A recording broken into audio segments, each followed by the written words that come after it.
Do you realize that from 2017 to 2020, those 2017, 2018, 19, and 20, those 4 drafts, there are only 3 players left on the roster from those 4 drafts. Say that again. What years? 2017, 2018, 2019. Can I guess those?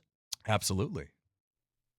Does Garrett Bowles precede those drafts? Garrett Bowles is one of those. Okay. He's one of the 3. Who are the others that were drafted? Cortland Sutton is one of them. That's the second. Okay. Hold on. Let me get the last one. Everybody stop. Calm down. I want everybody to calm down and let me think. I need the room to clear. I need everybody out. Should I? Stop your cars. These are Broncos draft picks? Everybody pull over. Yes, sir. Pull over and let me think about this. This last draft pick. No, Miners is later. 2017, 2018, 2019, 2020, Moj. There are only 3 players left from those 4 drafts on the team currently. Who's that last player? We got Bowles. We got Sutton. Any thoughts on what the final one might be? Not Mosier. I got Bowles and Sutton. Mosier, can you contribute to this, please? I'm trying to think of who. Hang on a second. I don't want. People are trying to help us. I'm not looking at the computer. I'm not looking anywhere. I'm going to get it on my own. There's older guys who were drafted by other teams, but this is a Denver Broncos draft picks. Broncos draft picks. All right, let me go through the groups. Running backs, no. Wide receivers, no. Offensive linemen, I gave you Bowles. Let's go defensive line. Defensive lineman drafted by the Broncos, no.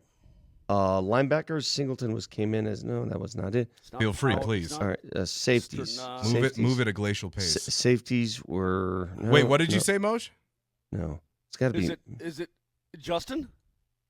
Justin ding, Sternad? Ding, ding, ding. Justin Sternad. Wow. Only 3 players left on this Broncos roster from the 17, 18, 19, and 20 drafts. Wow. Garrett Bowles, wow. Cortland Sutton, and Justin Sternad. How about that? Amazing. And Phil Rivers wants to show up after having not played for an entire election term. But what it really got me thinking about was Sean Payton and George Payton working together. We realized that George Payton might be one of the luckiest guys in America, right? After committing to Russell Wilson and Nathaniel Hackett the way he did, being the lonely innkeeper when the Walton Penner family ownership group showed up as the guy who was like, yeah, I used to run it for the previous owner, and you probably have to clear the cobwebs out of this room, but it should be good to go for an office. Think about how lucky that guy got that Sean Payton stepped into the fold, because George Payton was right on the chopping block to lose his job. He was. I mean, he really, really was. But if you think about the hits in these last couple of draft classes since Sean Payton has been around, and quite frankly, even George Payton's... Even before Sean Payton was around, he had some hits. In 2021, Surtain, Javonte Williams, you could argue. I mean, look at the year he had in Dallas. Well, look at bang for buck hits. It's not just about draft picks. It's about when you pick these guys. Look at Benito. You think he's...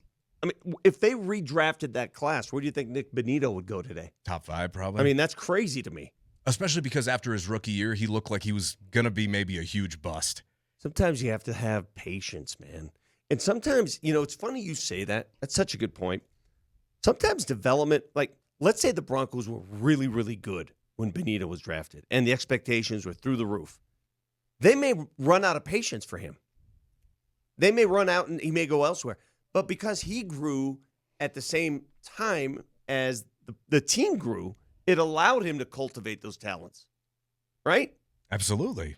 Absolutely. But I want to play hit or miss with you here. The last 3 drafts, I'm going to go through these names. Moj, Vic, you're going to tell me hit or miss, okay? Don't want this to take too long, but I do want it to prove a point. So let's start with this year. Jahdae Barron. We can also say don't know yet. We'll say don't know yet. This year's class is going to be hard. It's incomplete. Harvey. I think it's a hit. He's playing. A hit. He's starting. Yeah, he's making. It's a hit. Bryant. Hit. Yeah, I mean he's contributed. What round was he? What round was Third. Pat Bryant? Okay, 3rd round pick who's playing. Okay. That's a hit. He's been great, and I think he's only going to get better. Yeah. Savion Jones, Quandarius Robinson. I mean, do not know yet. That defensive front is so stacked that it's hard to make that call. They're in the mix. They're playing and they're making plays.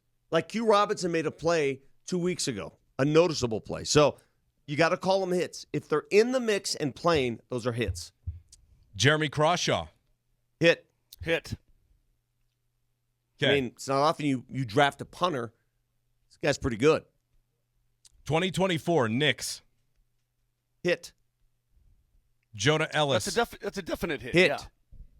Hit. I feel like I'm playing blackjack here. Troy Franklin. Hit. Hit. Well, no. Well, yeah. I mean, Wait, what round was helping. he? Second? Franklin was a fourth-round draft. Fourth round? Yeah, hit. You know, where you got to tell me where they're drafted. Okay. This matters. Fifth round, Abrams Drain. Hit. that's a hit. Yeah.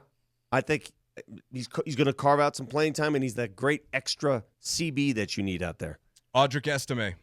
Obviously not. Miss. That's a miss. By the way, that is our third legitimate miss so far in the last 2 years. And that's a good ratio. That's a great ratio. I mean, do this for every team. I challenge you. Go around the league and do this for every team and see how many misses people have. They had an offensive lineman that they cut in the 7th round in 24. That's a miss. Devon Vele in the 7th round. Well, I mean, you traded him, so obviously. Oh, I call it a hit. Look at what that guy did. But you traded him. If it's a hit, you keep him on the roster. So is Javonte a hit or a miss? Well, I mean, in my humble opinion, if you trade away a guy or let him walk, that is a self-proclaimed miss. But didn't they turn Vele into a 5th? Well, yeah, but what'd they do with that 5th? Who is it? I mean, they just have it right now. But still, to turn a 7th rounder. You don't let players you want walk. Okay. All right. Fair enough. Mims. Hit. Drew Sanders. Hit. No, he's not a hit. We Not haven't yet. seen him play. I think he's a hit. He's well, a well, mid. What do you mean a hit? I know he's been injured, He's but played but one game. I like him though. Riley Moss. Hit. That's a hit. J.L. Skinner. You know what? He made a nice special teams play the other night. He was the block. makes plays out It was of the lead nowhere. block on the Yeah. Mims punt He return made touchdown. a nice special. And those players, what round was he? He was a 6th rounder. Yeah, that's a hit. You take a 6th-round pick and you make him a stable part of your special teams unit, that's a hit. You realize that guy ruptured his bicep too, I believe, training for the draft. So you didn't know what you were going to get out of Boise State. Alex Forsyth. He's a 7th round guy. I mean, whatever. He's a backup offensive lineman. Fine. All right, we'll just do 22 real fast. Benito. Hit. Dulcich. Miss. Mathis in the 4th. He's gone, right? Yeah. That's a miss. Yeah, but he's contributed though. He's gone. I mean, He's again, gone. this goes on my formula. If they're not with you, you let them go or they walk. That's a miss. Uwazurike. That's a hit. That's a crazy That's a hit. Yeah. I mean, that's a hit. I don't know. I wouldn't mention gambling terms around a Rosary. I mean, take it easy. Fair enough. Delaren Turner-Yell, miss. Montrell Washington, miss. Luke Wattenberg. That's a hit. Huge hit. They just re-signed him. Henningsen and then Fayon Hicks. I think we could say Henningsen actually had a few moments Who's for the a last guy? late round guy. Fayon Hicks, he was a guy who got arrested in Florida on gun charges, if you'll remember a couple years back. I don't even remember him. Okay, kill the music, Nelly. Huh. But by doing that exercise, do you realize how much young talent the Broncos have built through the draft? How many contributors That's how the they turned Broncos it around. have? Yeah. That is how they turned it around. It's a credit to two things. When Sean Payton was hired here, a lot of people, president company included, thought that George Payton was going to be gone. I didn't think they'd be able to coexist, right? Because Sean's going to have his own guys. But not only do they coexist, I'm going to give Sean credit for taking George Payton's acumen in the draft and letting him do his thing. Letting him do his thing without stepping all over him. I know for a fact, right? Everybody assumes that Sean Payton runs every draft. George runs the draft. Sean has advice. Sean comes in and says, hey, I like this guy. Let's go get him. And he does. But by and large, the recruiting, the scouting, I should say, all that stuff, that's George's property. He handles it. He handles all of it and does a great job.